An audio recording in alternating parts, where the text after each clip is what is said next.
வணக்கம். ஸ்டார் இன்னைக்கு ரிலீஸ் ஆன படம். நம்ம டிராவல்ஸ்ல ஒரு ஏசி பஸ் இல்ல நார்மல் பஸ் புறப்படுவோம். ரொம்ப நம்பிக்கையா இந்த பஸ் சூப்பரா இருக்குடா, கரெக்டா நம்ம ஊர் போய் சேர்ந்துருவோம். ரொம்ப அந்த ஸ்பெசிபிக் ஒரு அமைப்பு நல்லா இருக்கும், சந்தோஷமா போவோம் அப்படின்ற மாதிரி ஜேறி உட்காருவோம். கொஞ்ச தூரம் ஒன்று ஒரு சின்ன பிரச்சனை வரும். அதுக்கப்புறம் கொஞ்சம் பிரச்சனை, முக்கியமா மொபைல் வந்து ஹோட்டல்ல நிப்பாட்டுற விஷயம், இதெல்லாமே நிறைய பஸ்ல நல்லா சிறப்பா பண்றாங்க, சில பஸ்கள் மட்டும். அந்த மாதிரி இந்த படம் கூட ரொம்ப ஃபீல் பண்ண வச்சுட்டாங்க செகண்ட் ஹாஃப்ல. ஏன் ஃபர்ஸ்ட் இதை சொல்றேன்னா, பாராட்டுகள் சொல்ல போறேன்.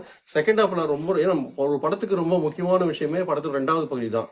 ஏன்னா ஃபர்ஸ்ட் ஹாஃப் முடிஞ்சிட்டு ஒரு த்ரில்லிங்கோட ஒரு செகண்ட் ஹாஃப் என்ன ஆகும்னு நினைச்சு ஆடியன்ஸ் உள்ள உட்காரும் போது அவங்க மனசுக்குள்ள, ஏன்னா இப்ப காலகட்டத்தில் ஒரு சினிமா தியேட்டருக்கு வரானா அவனை ஃபுல்லா சாட்டிஸ்ஃபை பண்ணணும். அதுதான் நம்ம டீமோட சக்சஸ். அந்த ஒரு கொடுக்குற விஷயம், ஒர்க், அந்த அர்ப்பணிப்பு, பங்களிப்பு. ஆனா இந்த படத்துல அது மிஸ்ஸிங், ரொம்ப வருத்தமா இருக்கு. அவர் கவின் நல்லா நடிச்சிருக்காரு, அதெல்லாம் குறையே கிடையாது. நல்ல நடிப்பு, திறமையை சிறப்பா பண்ணியிருக்காரு. ஆனா கதையில அந்த விஷயம், அந்த ஒரு உயிரோட்டம் இல்லையே, அதனால கனெக்ட் ஆக முடியல நம்மால. அவர் ஏன் அப்படி ஆனாரு? ஆக்சிடென்ட்ல இடே பிரேக் வந்து இன்டர்வல் பிரேக் வந்து ஒரு ஆக்சிடென்ட் ஆகுது, அவர் ஃபேஸ் மாறி போகுது, ஒரு தழும்பு வந்தது. அதுக்காக ரொம்ப உடைஞ்சு போயிட்டு கண்ணாடியே நான் பார்க்க மாட்டேன்னு சொல்லி எல்லா கண்ணாடியும் உடச்சு போட்டு, அது அழகா அவங்க அப்பா லால் கேரக்டர் சூப்பரா நடிச்சிருக்காரு. அவர் சொல்லுவாரு, உங்க இங்க எப்ப தெரியுமா தப்ப ஆரம்பிச்சது, நீ எப்ப கண்ணாடி பார்க்காம உன் லைஃப் நகர்த்தினியோ, உன் முகத்தை பார்க்க நீ வெக்கப்பட்டியோ, அப்பதான் நடந்த விஷயம். இதுக்கெல்லாம் ஃபீல் பண்ணாத, வாழ்க்கை இப்படிதான் இருக்கும். இதுல என்ன ஒரு இன்னொரு கூத்து காமெடி சொல்றதுன்னா, இவரே ஒரு லேடிஸ்க்கு காலேஜ் ஃபங்க்ஷன்ல, கல்ச்சரல் ஃபங்க்ஷன் நடக்கும் இல்லையா, அப்ப கேர்ள்ஸுக்கு சொல்லுவாரு, டான்ஸ் ஆடக்கூடாது சொன்ன உடனே அவங்களுக்கு ஒரு தன்னம்பிக்கையை சொல்லுவாரு. நம்ம ஏதாவது செய்ய போகும்போது ஒரு விஷயம் நம்மளை தடுக்கும், அதெல்லாம் மீறி தான் நம்ம மேல வரணும், அதுதான் லைஃபோட சக்சஸ். அப்பெல்லாம் அப்படியே உடம்பு சிரித்து போய் பரவாயில்ல என்ன பண்ண போறோம் அப்படின்னு நினைச்சு பார்த்தா, கடைசி செகண்ட் ஹாஃப்ல இப்படி ஆன உடனே ரொம்ப டல் ஆயிட்டாங்க எல்லா ஃபேன்ஸுமே. தேட்டர்லேயே அந்த ரியாக்ஷன் கேட்டது நிறைய பேர் சொல்லியிருப்பாங்க. அந்த விதத்துல ரொம்ப மைனஸ். டைரக்டர் சார் கொஞ்சம் கவனிச்சுக்கோங்க அடுத்த படத்துல. முக்கியமா கவின், நீங்க தான் இன்னும் கவனமா இருக்கணும். கதை தேர்வு ரொம்ப ரொம்ப முக்கியம். இப்போ ஃபர்ஸ்ட் ஹாஃப்ல படத்துக்கு வருவோம். ஒரு சின்ன ஒரு பையன் அழகா ஒரு மாறு வேஷம் போட்டு ஸ்கூல் டேஸ்ல கிளம்புறான். அவனுக்கு மேக்கப் போடுறாங்க. மீசை வைக்கணும், முக்கியமான அந்த கதாபாத்திரம் மீசை தான் முக்கியம். யாருன்னா த கிரேட் தமிழ் போயட், சுதந்திர போராட்டத்துக்கு தன்னுடைய சேவையை அர்ப்பணிப்பு பண்ணவர், கவிதைகளால் வீரத்தை கொடுத்தவர், தேசப்பற்று எல்லாம் சேர்ந்து பக்தியும் சேர்ந்து கொடுத்தவர், மகாகவி சுப்பிரமணிய பாரதியார் அவர்கள். அவர் மேக்கப்ல ஒரு பையன் போய் ஒரு விஷயம் பண்ண போறான், ஆனா முக்கியமா மீசை இல்ல. ஓகே, இந்த விஷயத்துக்கு ஒரு விஷயம் டைரக்டர் எடுத்திருக்காரு, அதுக்கு பாராட்டுகள். மீசை பிரச்சனை இல்லை, நீ நடிக்கிற நடிப்பு தான் பிரச்சனை, உன் முகபாவங்கள், நீ பேசுற வசனம், அதுதான் கரெக்டா இருக்கணும். அதை நீ வந்து அந்த மிஸ்டேக்கை மறக்க வச்சிரு, அதெல்லாம் ஓகே, அதுக்கெல்லாம் பாராட்டுகள் சார். ஆனா இது மட்டும் இருந்தா போதாதுன்ற மாதிரி கிளைமேக்ஸ்ல இவங்க பண்ண தப்பே அதுக்கு ஒரு மைனஸா இருக்கு. அப்புறம் அந்த பையன் எப்படி அவனுக்குள்ள நடிப்பு ஆசை வந்து வந்து நடிக்க அவங்க அப்பா ஏத்தி விடுறது தான். ஓகே, எல்லாருமே சில பேர் பையனோட பேஷன் என்ன, அவங்க பேஷன் என்ன அப்படின்னு பண்ணுவாங்க. இவர் படிக்கவும் செய்யணும்னு கூடவே கொஞ்சம் பரவாயில்ல, ரொம்ப கஷ்டப்படாது, ஆனா நடிப்புல கவனமா இருந்து அவர் பண்ற ஹெல்ப் இதெல்லாம் ஓகே, இதெல்லாம் ரொம்ப நுணுக்கமா பண்ணிருக்காங்க. கதை எப்ப நடக்குதுன்னா 1980 அந்த ஒரு 80 சொல்றோம் இல்லையா, அந்த மாதிரி வீட்டில் இருக்குது. இந்த போன் பிரச்சனை அப்ப நிறைய பேர் இருந்தது. நாங்களாம் ஆரம்பத்தில் வந்தப்போ நமக்கு சொந்தமான ஒரு கனெக்ட் பிசிஓ நம்பர் கொடுப்போம்.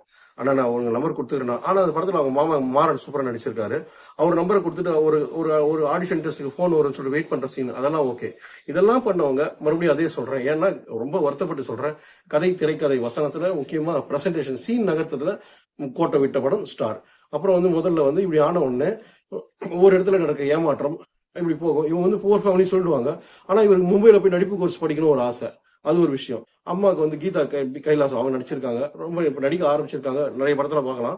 அவங்க நடிப்பு சிறப்பாக நடிச்சிருக்காங்க.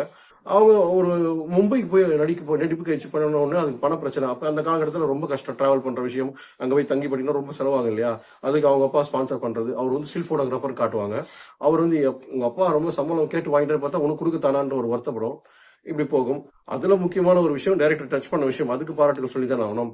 முகம் பார்க்காமல், முகத்தை காட்டாமல் சில கதாபாத்திரங்கள். நம்ம அந்த காலத்துல ஒயிட் அண்ட் பிளாக்ல எடுத்தோம்னா, நாகேஸ்வர் படத்துல மாது வந்திருக்க எதிர்நீச்சல் படத்துல சொல்லுவாங்க இல்லையா, அது இருமல் தாத்தா ஒரு கேரக்டர் வரும். இப்படியே கவுண்ட் பண்ணா நிறைய படங்கள்ல முகத்தை காட்டாமே சில கதாபாத்திரம். அப்படிதான் இந்த படத்துல அப்பத்தான் ஒரு கேரக்டர், அவங்க வாய்ஸ் மட்டும் தான் கேட்கும், உடம்பு சரியில்லை, ஆனா பேர மேல ஒரு பாசம்.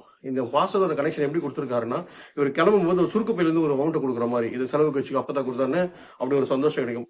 மறுபடியும் சொல்றேன், இப்படி எல்லாம் கொடுத்த டைரக்டர் செகண்ட் ஹாஃப்ல சார் கோட்டை விட்டீங்க, அது தப்பு தானே. அதனாலதான் ரெண்டையும் கனெக்ட் பண்ணி சொல்றேன். அப்படி போகும். அங்க போன ஒரு செலக்ஷன் ஒத்துக்க மாட்டாங்க, நீ நடிக்கிற நடிப்பே இல்லை, இது நல்லா பாராட்டலாம். என்னால் நடிக்க தெரியும் சொல்லிட்டு நான் கெத்து காமிச்சிட்டு ஃபேஸ் ரியாக்ஷன் இல்லைன்னா என்ன சொல்லுவாங்க? முதல்ல நீ அதை கத்துக்கோ, நீ வந்து நடிப்புன்னா அதுக்கு என்ன பேஷன் அதை முதல்ல வளர்த்துக்கோன்றது நல்லது.